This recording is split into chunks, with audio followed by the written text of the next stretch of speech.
Menjadi insinyur konstruksi yang profesional berarti harus mampu melakukan perhitungan yang cermat terhadap segala aspek teknis maupun non-teknis yang berhubungan dengan konstruksi yang sedang dibangun.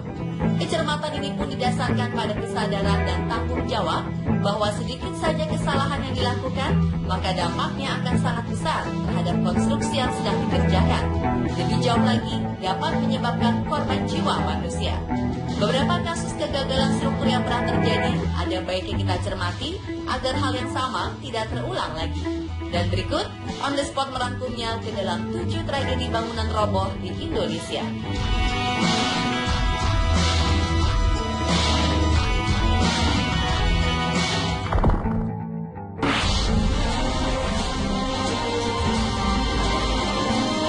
Sebuah gedung 17 lantai di kawasan Bintaro, Tangerang Selatan roboh. Ambruknya gedung ini cukup membuat kehebohan karena juga membuat macet sampai jadi tontonan warga sekitar. Beruntung tak ada korban jiwa dalam peristiwa ini. Gedung yang terletak di kawasan CBD Bintaro, Tangerang Selatan ini roboh disebabkan karena faktor bangunan yang sudah tua dan terjadi kesalahan konstruksi. Awalnya gedung yang dibangun tahun 1995 ini memang tengah dalam proses perobohan. Dan tengah ada pekerja melakukan perobohan gedung secara manual menggunakan alat boder. Alhasil, gedung milik salah satu bank ini roboh pada pukul 14 waktu Indonesia Barat. Sejumlah material gedung pun mulai berjatuhan. Untungnya, para pekerja masih beristirahat lari menjauhi gedung kosong itu. Dentuman keras terasa hingga radius 3 km, bahkan warga mengira ada gempa bumi terjadi. Tak lama setelah roboh, warga pun berhamburan keluar. Setelahnya, polisi mengamankan TKP dan menutup Jalan Boulevard Raya Bintaro.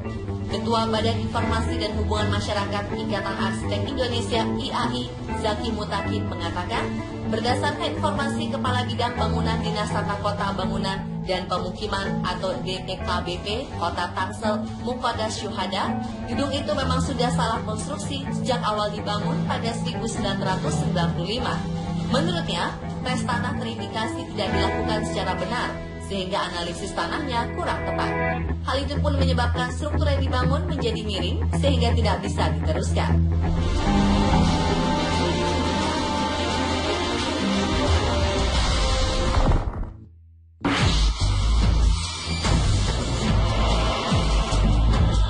Jembatan Mahakam II atau Jembatan Kukar runtuh pada 28 November 2011 silam dan diyakini terjadi karena kurangnya pengetahuan mengenai pembuatan jembatan.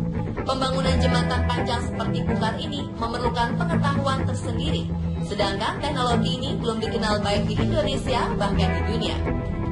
Jika di luar negeri banyak yang membangun jembatan gantung, itu karena mereka membangunnya berdasarkan pengalaman. Kronologi runtuhnya jembatan dipicu oleh adanya tambahan tegangan yang terjadi di tengah bentang jembatan saat pekerjaan pemeliharaan jembatan sedang berlangsung. Sebelumnya, jembatan ini pernah retak dan telah ditemukan indikasi-indikasi hal yang tak beres.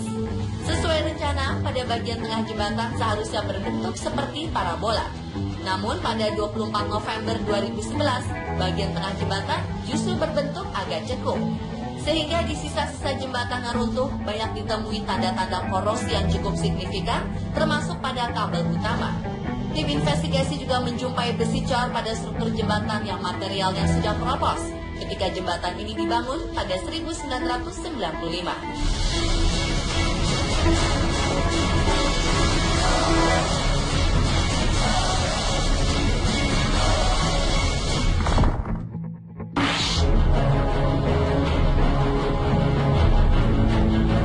Bangunan rumah kantor atau rukan 3 lantai dan terletak di Kompleks Cendrawasih Permai, Jalan Ahmad Yani, Kecamatan Sungai Pinang, Kota Samarinda, Kalimantan Timur ini runtuh pada 3 Juni 2014 lalu saat masih dalam proses pengerjaan yang menyebabkan 12 pekerjanya tewas. Bangunan ini memiliki lebar 25 meter dan panjang 100 meter dengan biaya konstruksi senilai kurang lebih 15 miliar rupiah. Dari observasi yang dilakukan, penyebab keruntuhan bangunan ini sangatlah kompleks, di antaranya kegagalan fondasi, kegagalan struktur utama, kesalahan sistem perancah pengecoran lantai, organisasi proyek yang tidak profesional, dan adanya pengalihan pekerjaan secara serampangan. Diduga pengalihan pekerjaan ini meliputi keseluruhan pekerjaan dan sama sekali tidak ada pengawasan dari kontraktor utama, sehingga menyebabkan kecelakaan pun terjadi.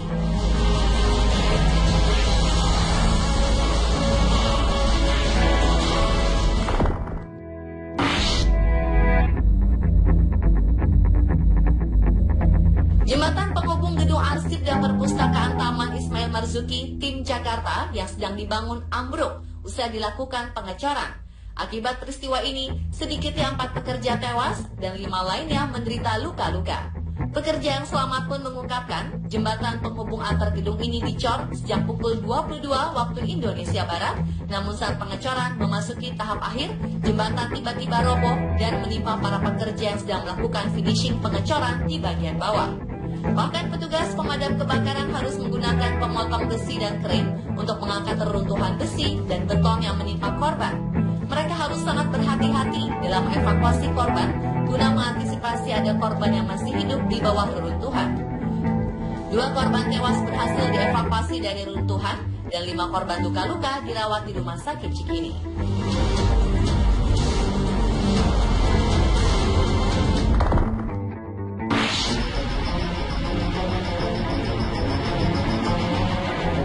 Sekolah Dasar Kalibaru 06 Kecamatan Cilodong, Kota Depok roboh pada suatu pagi di 26 Februari 2016 saat awal masuk sekolah sekitar pukul 7 waktu Indonesia Barat. Menurut keterangan salah seorang guru, beberapa siswa yang telah berada di ruangan kelas mengalami kepala bocor dan luka-luka di bagian kepala setelah atap sekolah tiba-tiba roboh. Bangunan yang mengalami kerusakan ada 4 ruang lokal, terdiri dari 2 ruang kelas dan 2 ruang guru. Aktivitas belajar mengajar sementara dihentikan. Bangunan SD Kalibaru 06 direhabilitasi hanya bagian atapnya saja pada tahun 2010 dari dana bantuan pemerintah pusat melalui mekanisme swakelola. Sementara bangunannya tetap bangunan lama, tidak ikut direnovasi pada saat itu. Salah satu tokoh pendidikan Depok, Dr. Bambang Wispriyono, juga mengingatkan bahwa siswa menjadi korban layak dapat santunan dan penggantian karena keteledoran pihak sekolah.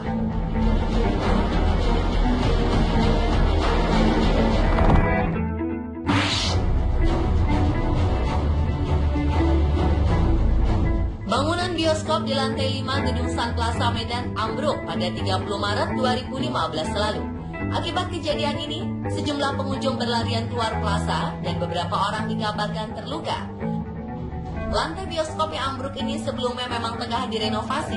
Usai kejadian, beberapa sisi dinding bangunan juga terlihat tampak retak dan reruntuhan batu berjatuhan menghujani seluruh eskalator dari bagian atas hingga ke bawah. Ambruknya bangunan hingga ke lantai dasar diduga akibat buruknya pengerjaan konstruksi bioskop yang berada di lantai 5. Salah seorang pekerja di Sun Plaza yang sempat melihat kejadian ini mengaku sempat mendengar suara dentuman keras sesaat setelah bagian lantai bangunan di lantai 5 roboh. Terkait peristiwa ambruknya material bangunan, Humas Sun Plaza Elvira enggan berkomentar panjang kepada awak media perihal insiden runtuhnya lantai bangunan Cinemax 21 yang tengah direnovasi itu. Sementara menurut informasi yang dihimpun, sejumlah pengunjung dilaporkan menderita luka-luka setelah tertimpa runtuhan material bangunan. Pihak pengelola gedung pun langsung mengevakuasi para korban ke rumah sakit. Akibat peristiwa ini, sejumlah toko memilih menutup usahanya. Pihak kepolisian juga masih melakukan penyelidikan penyebab ambruknya bangunan di lantai 5 Sun Plaza ini.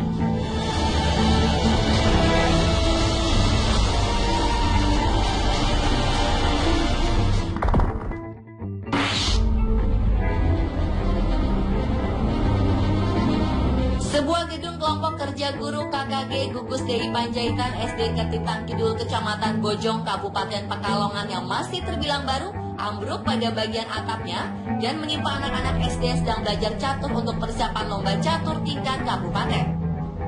Hoirudin, Kepala Sekolah SD Ketitan Kidul, mengatakan ada 4 siswa yang saat kejadian berada di dalam gedung KKG.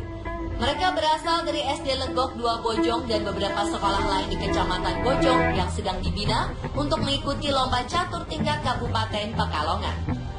Dari keempat siswa, 1 siswa mengalami luka yaitu Manarul Hidayat dari SD Legok 2 Bojong yang mengalami luka cukup dalam pada bagian atas mata sebelah kiri dan langsung dilarikan ke Rumah Sakit Umum Daerah Kajen. Diketahui anak-anak sempat diberikan aba-aba oleh Pak Solihin untuk masuk ke kolong meja, namun sang korban terlambat masuk. Para tragedi ini tanggung jawab pun sepenuhnya ditanggung oleh UPT karena gedung KKG tersebut merupakan milik UPT, bukan milik SD Kerditan Kidul.